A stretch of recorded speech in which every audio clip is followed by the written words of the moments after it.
Today's message is going to be a little bit different. As most of you know, we've been going through a series on the topic of Sabbath. And this is actually the final message of that series. Although we are going to observe Sabbath for those who are wanting to participate, starting with this upcoming weekend. And so this message is going to be different in that we're going to have a couple of people come up and share with you what they've been thinking that their time of Sabbath might look like, just as a way of providing you with some possible ideas if you're thinking about participating for your own time. As I've mentioned before, there is no one-size-fits-all when it comes to how we each observe Sabbath, because we're all different as to how we each find rest, and we are all restless in different ways. And so our time of Sabbath is going to look different. It's going to be practiced differently for people who are restless and who need to find rest in different ways. But as a general rule of thumb, and kind of as a way of review, the two facets of Sabbath that we've looked at and that I've been returning to over the course of this series involves the ideas of menuha and resistance. Menuha is the Hebrew word that's most often used for rest, and it's been associated with the rest that God himself observed on the seventh day of creation in the book of Genesis. But it's a word that involves more than just the idea of rest. It also includes a sense of joy and delight, and even a sense of peace and tranquility. One interesting observation that certain scholars make is that the Genesis text, if you read it, gives you a sense that God actually completed his work on the seventh day, as opposed to finishing the work on the sixth day and only resting on the seventh day. Here's what the text actually reads. This is the English Standard Version, which is a more literal translation than the NIV that I normally use. But it reads, "And on the seventh day, God finished his work that he had done, and he rested on the seventh day from all his work that he had done." Some, again, of your translations, most of them actually, will translate this by saying, "by the seventh day," as a way of giving a sense that God had completed everything on the sixth day. But the actual text reads, "On the seventh day, God finished his work," which has led to an idea that many ancient Jewish rabbis have held to, that God actually did create on the seventh day.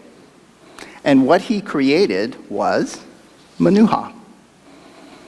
God designed, he put into creation rest and delight and enjoyment and tranquility, which didn't exist before that time, and which therefore brought completion to all of creation. And I think that kind of helps inform us in terms of how menuha works in our lives. I really don't think it's something you just fall into. It's not just something that happens all by itself. It is something that does take some intentionality. It needs to be created, so to speak, in order for it to be truly realized in our lives. Which is why today we want to be able to provide you with some ideas on how you might menuha on the Sabbath. And then, a few of us are going to share some of our ideas of what that might look like for each of us. But again, these are going to just be ideas for you to use or not use. Some of us need more structure and forethought. I mean, that's me. I need more structure. And others of you, maybe not, and that's fine. But we just want to make sure to maintain a sense of flexibility and freedom in how we observe Sabbath. The second facet or dimension of Sabbath involves this idea of resistance.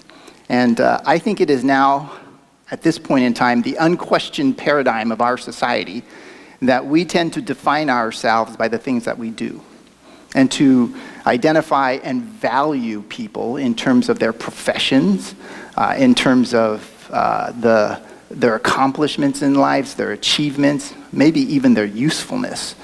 And if our self is bound up in what we produce or achieve or acquire or our appearance, the inevitable outcome of that kind of life is anxiety and this constant low-grade underlying restlessness in our souls.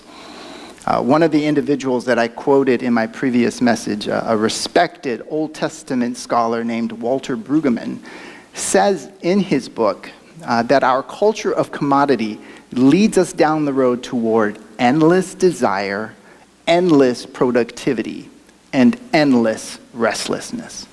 We've entered into this stage in our country, in our culture, in our society, where we just work more in order to consume more. And so part of the purpose of Sabbath in this culture of commodity and consumerism is to resist the desire, to produce or to achieve or to acquire, and to just put that aside during our time of Sabbath. So whatever maybe creates or feeds that kind of desire in your life, whether it might come from television or maybe social media or shopping or emails, even guarding the kinds of conversations that you have with people, you resist those things.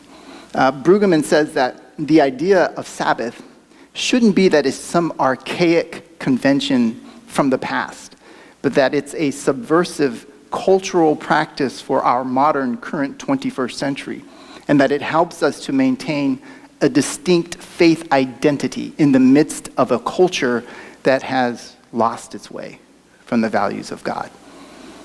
One of the other interesting notes is that this idea you'll find of Sabbath is a universal practice in Israel, in ancient Israel.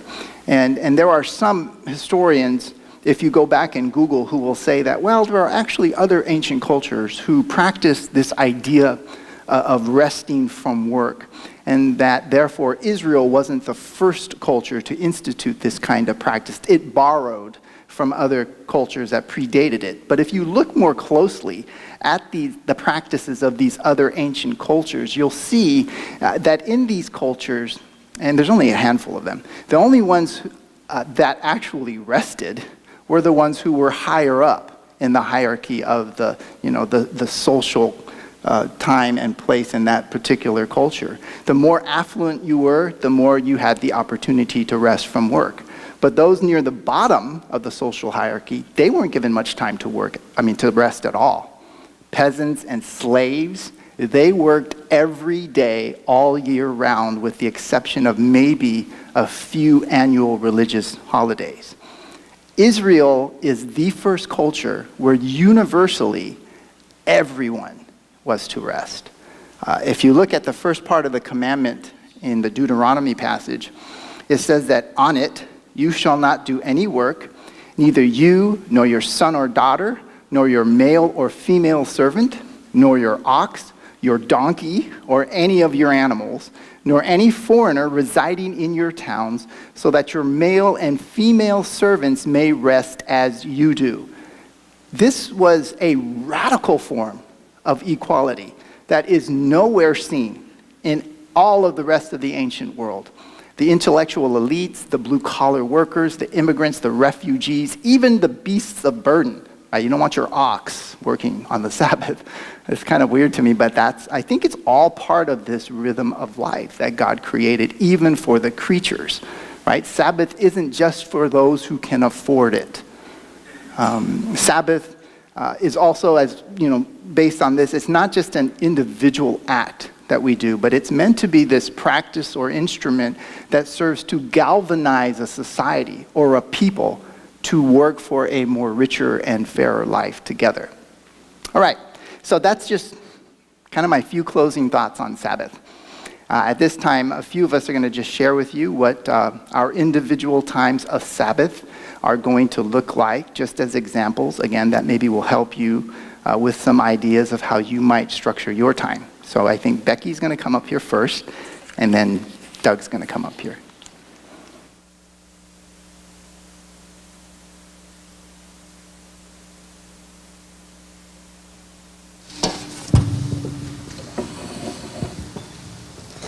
Good morning.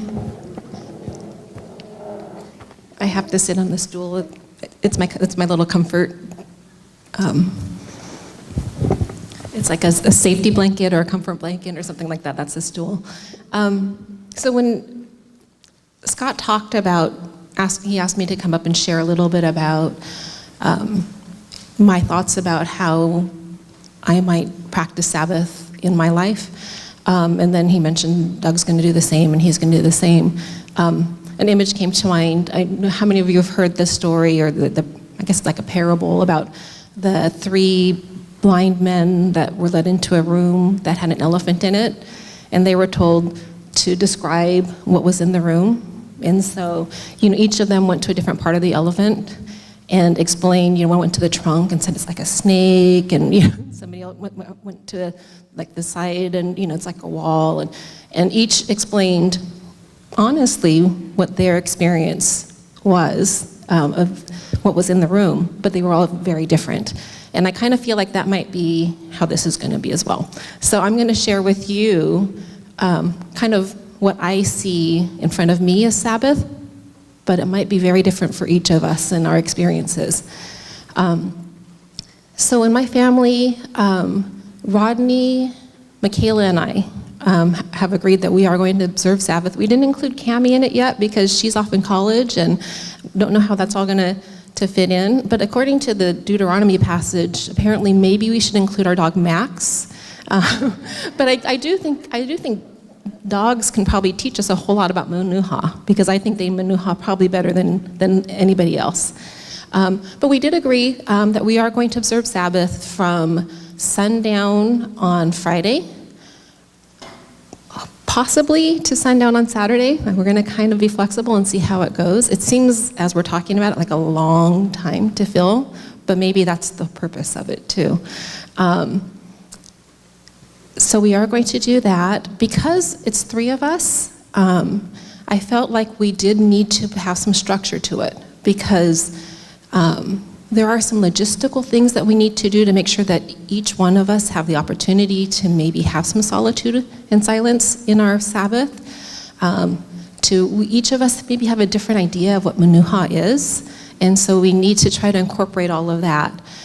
So we sat and talked a little bit about possibly what we wanted to incorporate into our family Sabbath. Friday night's going to be our family night. Kind of goes back to my childhood too, where we used to have family game night on Fridays. It's going to be kind of like that, just a time to spend together, just as family, playing games. We will watch a movie that we could all watch together, possibly, if that happens to be what we wanted to do. But Friday's going to be kind of our family night. Saturday is going to be broken up a little bit more to allow, again, myself to have some time to myself to spend in solitude and silence, to allow Rodney to have time to himself, where he can practice whatever it is that brings him Manuha, that may be very different than what brings me Manuha. And so during those times, I will spend some time, Michaela and I will have some time together that will allow Rodney to have his time, and then Rodney and Michaela have some time together, which will allow me to have some time of silence and solitude. I want to just give you a side note, silence and solitude. I know that Scott's been really encouraging us to include silence and solitude in our Sabbath, and I agree, and I want to encourage you as well, and I also want to let you know it's going to be hard. So just a little digression. I think 9 years ago or so, Pastor Tom had a silent retreat up at Christ the King retreat, and I attended that, and it was an amazing day of just feeling God's presence, feeling Him speaking to me through the wind, through walking the labyrinth, the Stations of the Cross, just the whole day just felt like it was filled with God just sharing Himself with me. Then I would say maybe half a year or a year after that, there was another silent retreat that was offered by an outside organization. Same place, Christ the King retreat. Most of the day I spent with it just felt dry. And the whole day, I just kept saying, God, where are you? Why am I not hearing from you? I actually fell asleep and slept part of it. And at the very end, as I was journaling, I journaled, God, where are you? I want to hear from you. And at the very end, I got one word, and it was why. But that one word I carried with me for probably years. The idea of why? Why is it so important for you right now to hear me? What is it in you, So what I wanted to say is, if it was frustrating that second time. It was frustrating, and I wanted to give up, and falling asleep wasn't a bad thing because I probably needed it. So as you practice solitude and silence in your Sabbath, if you decide to do that, stick with it. Stick with it when it's hard. Stick with it when you feel like it's dry and you hear nothing.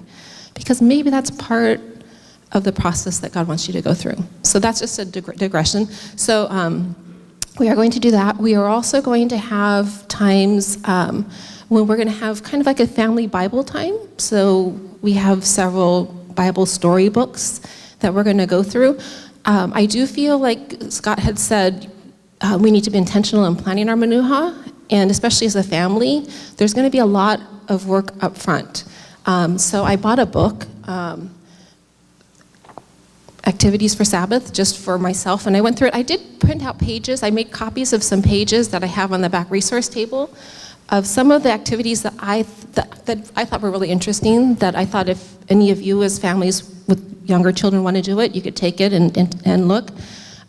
So the family Bible sharing time, we may do, let's get props and let's act it out. So, which means during the week before, because we don't want to do it that day, know which Bible verse we're going to go through, know what Bible study we're going to go through, get the props.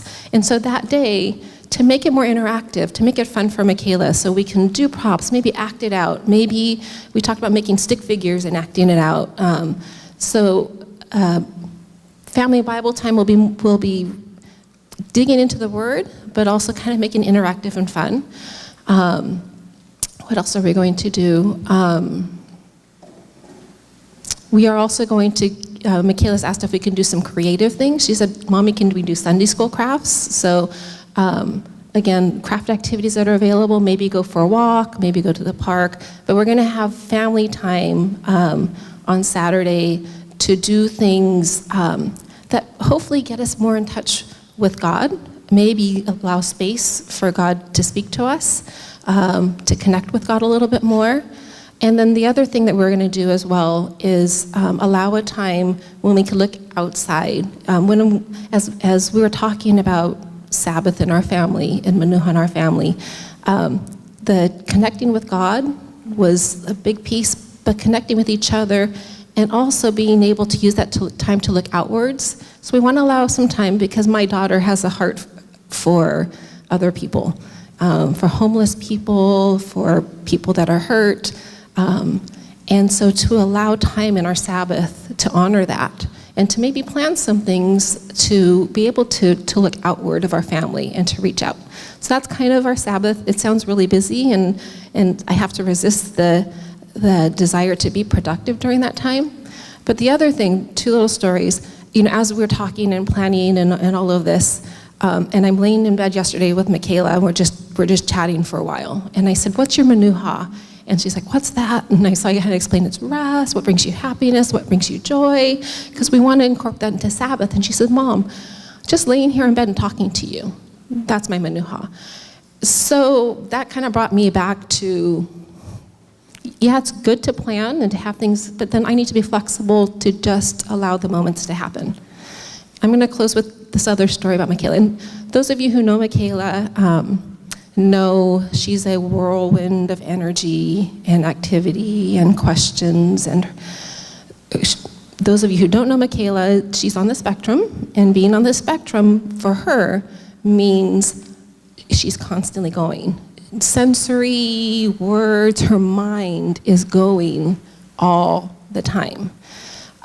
So her day is filled with, and there's anxiety pieces, so her day is filled with anxiety and movement and motion and doing. Sound like anybody else's days here. So there was an evening last week, just before she went to sleep, when we're laying in bed, and I could feel her body relax finally. I could feel her anxiety release. I could feel just kind of everything drain away, and for her body to just relax. And she put her head on my shoulder. And in that moment, when all of the anxieties were gone, all of the busyness and things that were going on just died down, I felt a connection in our souls. I felt her soul next to my soul and felt a connection. And my hope for all of us as we practice Sabbath is for that experience with each other and with God. That Sabbath allows us an opportunity to just let go and just be and connect soul to soul. Thank you.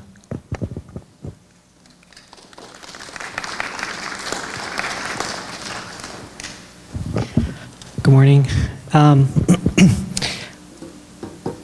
I'm not totally sure what part of the elephant I'm going to be exploring, but I thought that was a really good analogy because as I've been thinking about Sabbath and I've been thinking about this idea of menuha and resistance, one of the things that I've learned about myself is that I like to think philosophically, kind of big picture, kind of think about all the different ways and angles, and I have a much harder time narrowing it down to, okay, what is it that I'm supposed to do? So this whole time that we've been thinking about Sabbath, wow, that's a great idea. I really, really like that idea. I like the idea of rest. I like this idea of just putting aside time and not having to worry about productivity. And so I was getting all excited about it. And then, my kind of implementation side of my brain kicked in, and I would say, okay, what is that supposed to look like? What do I do? What kind of activities really bring me rest? And there's so many different ways to look at it, I was getting very overwhelmed. One of the things that I realized, actually it was just this morning, is that one of the definitions of rest for me is actually finishing things.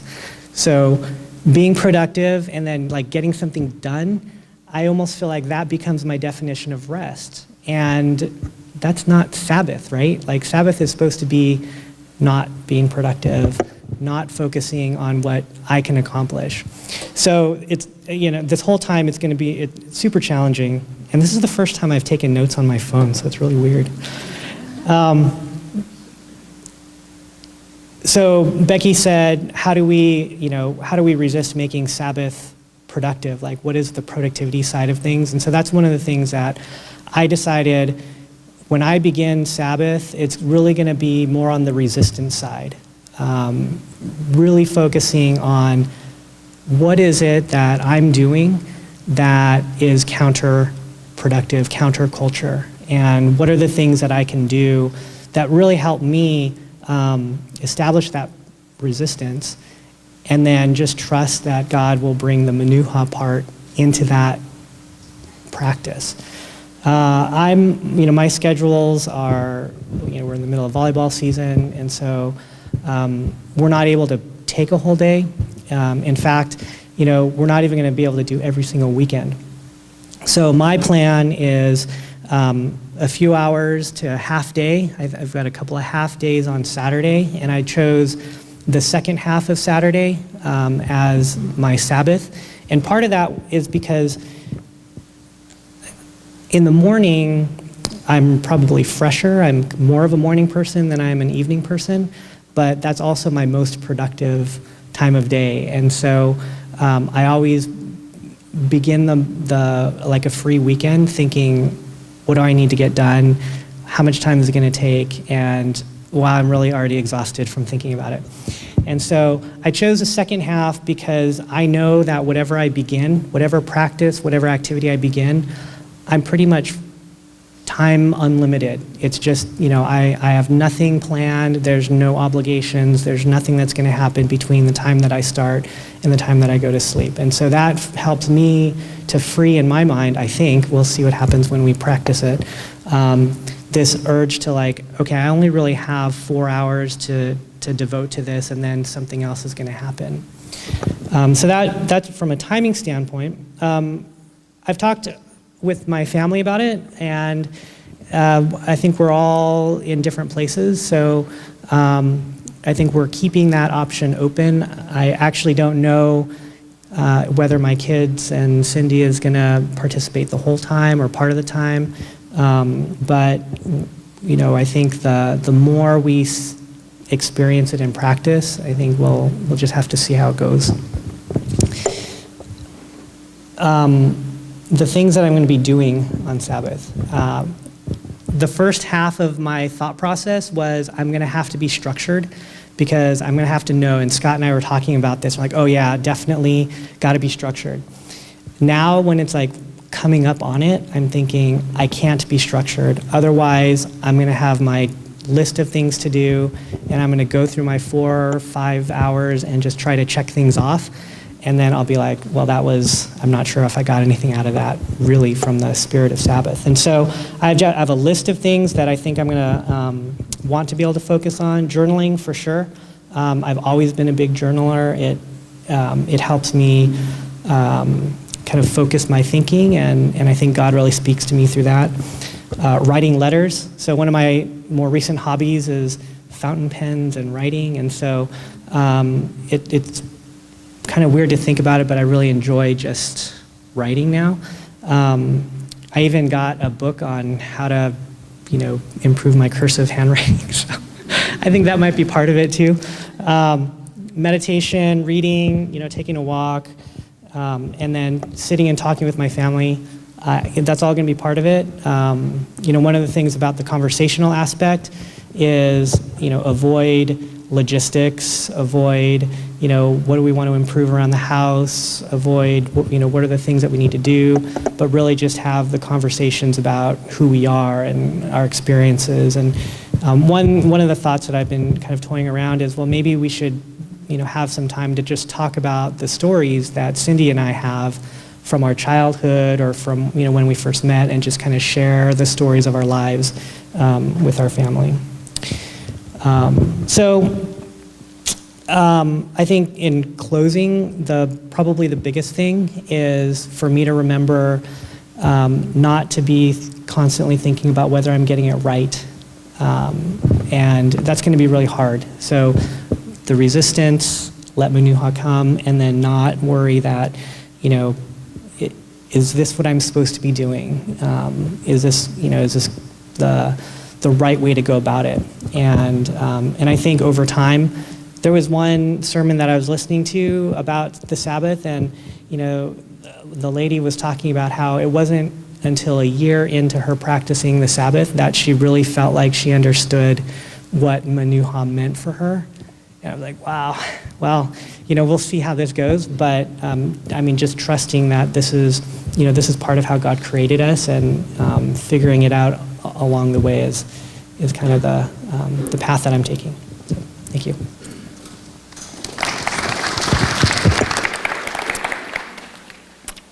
Thanks, Doug and Becky. I think Becky touched on something that after she had shared that at our meeting during the week, I thought that is really an aspect of Sabbath that I didn't really emphasize or hone in on, but this idea of how she had that connection with Michaela in a moment where they were able to just settle down. One of the things I remember reading, and I didn't bring it up, is that if you read the creation story, you'll notice that human beings were created on what day? 6th day. And what's the first thing they did? On the 7th day, they rested. So ancient Jewish rabbis interpret that to mean that it was a formative time for human beings to be in the presence of God, for their souls to connect, for them to find their center of who they are before they even began working. And I think that's very powerful illustration of how I think the Sabbath time is meant to be for us. It's meant to be a time where we find our center. And we then, a lot of people, like I've said in the past, see it as, well, it's just a time to rest so that I could work more. But it's actually a time for you to find your true center, and from out of that, work. And so I think that really touches on part of the nature of what Sabbath is all about. For me, as I've mentioned in the past, I am not going to attempt a full 24-hour Sabbath either. I do think it's something that I have to work up to. I've also decided, and this is a little bit new from what I've been sharing during earlier sermons on this, that the traditional Friday evening start period is not going to work for me during this particular 6-week period that we're doing this, just because of scheduling conflicts in my family and events and activities that are going on. It wouldn't be consistent. I wouldn't be able to observe it consistently. So my goal is I'm going to begin Sabbath at sundown on Monday when I return home from my other job as an accountant at the accounting firm. And then I'm going to continue from sundown from when I get home on Monday evening until I pick up my daughter at school at 3 o'clock on Tuesday afternoon. Tuesday is one of the days that I don't go into the accounting office, and so I have that time open. I realize a lot of you don't have that kind of flexibility. The makeup of my day is going to involve most of these activities. I don't think it will necessarily involve all of them, and it will not happen in this particular order, except for this first one. The first thing that I know that I'm going to do to begin Sabbath, and this is not original to me, I saw this on the internet, I thought that's such a great idea, is I want to spend the initial time in introspection, a little bit of time of just sitting with myself and letting myself feel what are some of the prevalent fears, maybe anxieties, concerns, worries that I'm dealing with in that moment, in this, at that time. And then I'm going to actually write those down on pieces of paper and put them into a box. And then I'm going to take the box and put it into my den, my study. And I'm going to close the door to my study and not open that door until the end of Sabbath. Unless, of course, there are things that, I have to go in and get. But as kind of symbolizing that I'm shutting the door to work, and I'm shutting the door and I'm to these cares and concerns and worries during this next period of Sabbath. Another practice that I feel like I need to do is I need to develop some form of practice of gratitude. And I'm not a journaler, although the more I thought about it, I think the best way for me to do this is to journal in the sense of at least writing down things that I'm grateful for during the week or during the past week, and to actually put those down into a journal. I also feel like I'm going to spend time reading scripture, although I'm not set on that, which might have thought, that sounds a little weird. I don't know if I'm going to read scripture. The reason I don't know if I'm going to read scripture is because it's difficult for me to read scripture and not turn it into work. But assuming that I can do that, I've identified one gospel, one prophet, one letter of Paul, one letter of John, the book of Ecclesiastes, and the book of Nehemiah as 6 books that I would like to read, one each day of Sabbath. But in this, what I sense, from the Lord is that don't read it and attempt to draw out teaching ideas. You read it and you let it speak to you. Just let it speak to you. And I also sense that I'm not to worry about finishing. Don't worry about finishing. If you get tired, in fact, put it down and go to sleep. If for whatever reason I don't finish, that's okay. Right? It's no pressure in that sense. I'm also going to incorporate a time of solitude and silence, as I've kind of talked about in the last couple of weeks. I'm going to aim, this may not sound too aggressive, for 20 minutes. I have actually tried silence and solitude in the past for a little bit, And in my times when I was in therapy, there were times in the entire hour, I might not say anything for like 30 minutes. And it felt like silence and solitude, although there's someone else in the room. And I'd often wonder, why am I paying you? But during those times, for me, because I am such an easily distracted person, and I am very unstructured, my mind just starts going everywhere when I'm trying to practice solitude and silence. And so I actually have a process that I have in mind, at least questions that I want to be able to ask myself during that time as a way of structuring that time a little bit, so that I can start to quiet down my heart and my mind and my soul. I brought up that illustration last week of the river water that's shaken, and how, what's her name? One of the books that we have back there for you. Forgot her name. Why did I forget her name? Ruth Haley Barton. Her book, and she said that she's like a jar of river water that gets shaken up, and it's all murky at first. You can't see anything, but the longer you sit and just allow the sediment to fall to the bottom, eventually the water becomes clear, and she feels like she can hear from God. I feel like that's me, and but I need to be more, at least realistic, and 20 minutes is what I'm going to aim for. I also hope, and no, I will, run/jog/walk for some period of time. There's a history of to running for me. Running has always been, of all the forms of exercises, it is the one that's most life-giving to me. But then as I got older, it got hard on my joints. It hurt to run. And when I run, I always get competitive, right? I'm always trying to do better in my time per mile than I did before, or at least stay at the same pace. And I'm always thinking of the distance that I'm running. And so after a while, it just got to be a very frustrating thing. So I just quit running. But there is something for me about the cadence and the rhythm of running that it takes me to a place where I become very introspective during the run. And so I often find that I can't actually run on a street. I actually have to run on a track or somewhere where there's no cars because I'll just withdraw, and I can easily run into the street in front of a car. So I'm going to do that. I'm going to run, probably do more walking actually.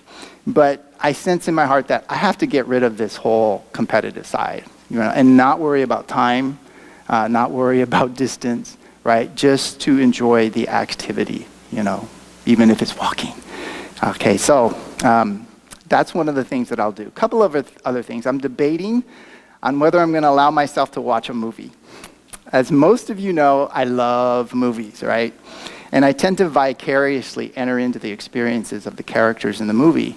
But then as I was thinking about this, I do think I need to be careful and filter the movies that I watch, because I don't think that it would be appropriate for the movie to be too heavy or too dark or too depressing. And so I actually went through, scanned through on a movie site, movies that kind of fit, that I think would be appropriate, that I might want to watch. And so I do have 6 in mind, actually more, but 6. I'll have to choose, 6 from that. But I may do that. I don't know for sure. I also have a couple of books that I know that I want to read.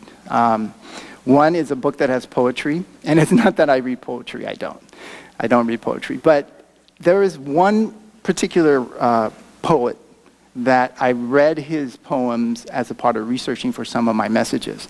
And I thought, man, there's something about the way that he writes and the way that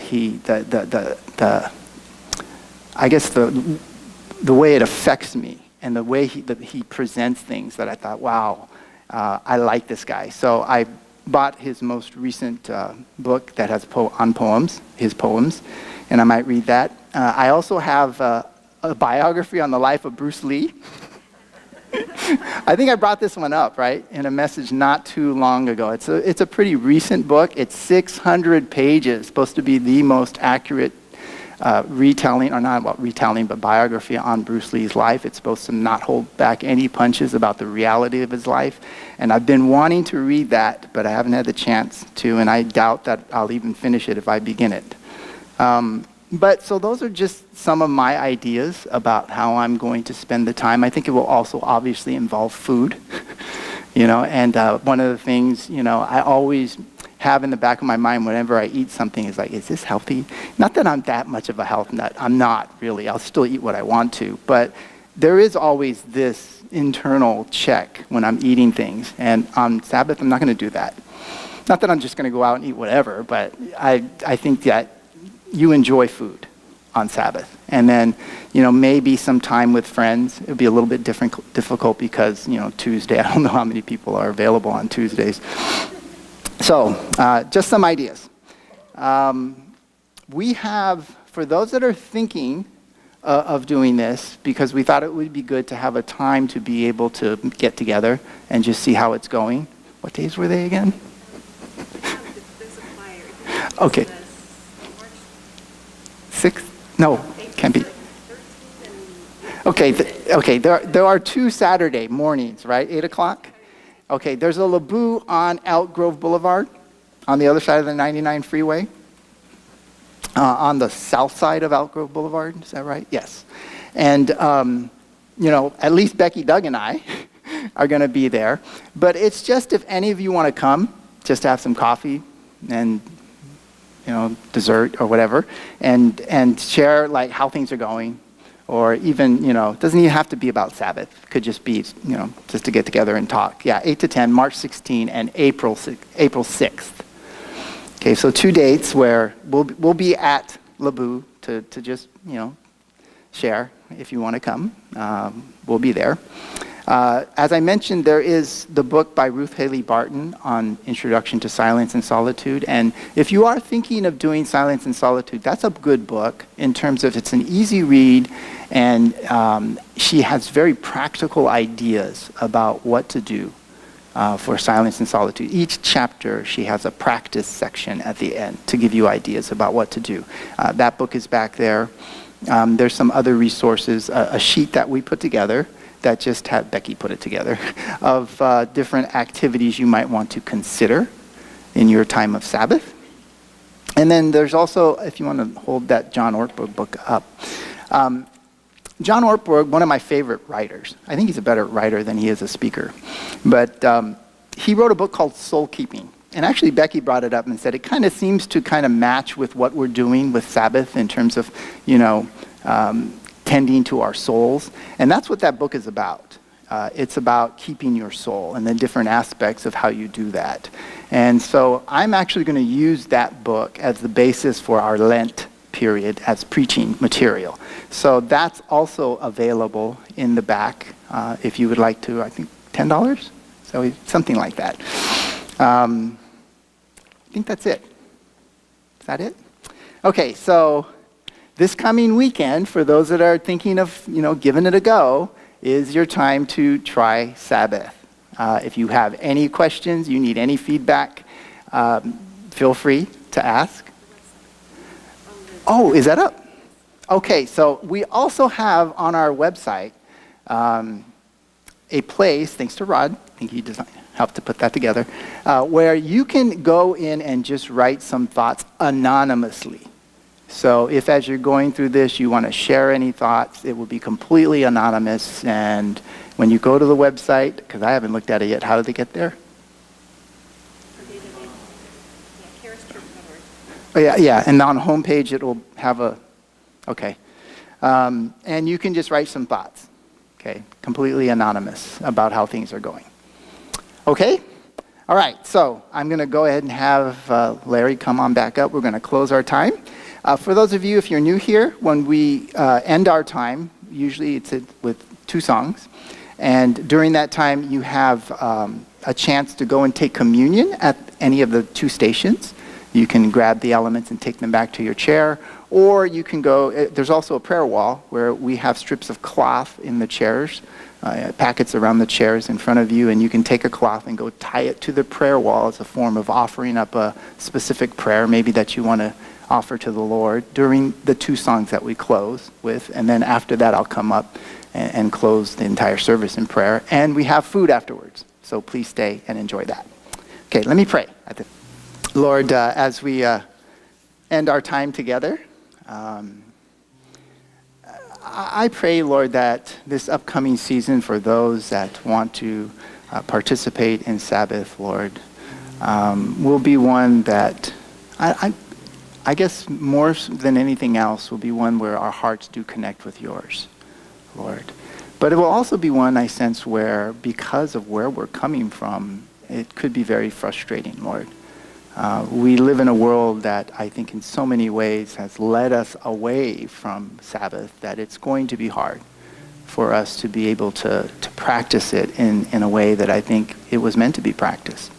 But it's a learning experience, and I think we can support and encourage one another and help one another in this. But I do look forward to the time, Lord. I pray that it would be a time for each of us that would maybe be maybe a new starting point to our lives in terms of something new that you want us to begin. So we're thankful for our time. Pray that, Lord, now as we sing songs, as we come before you in prayer and worship, Lord, that you would meet us in our hearts, Lord. Thank you, Lord. We pray this in Jesus' name. Amen.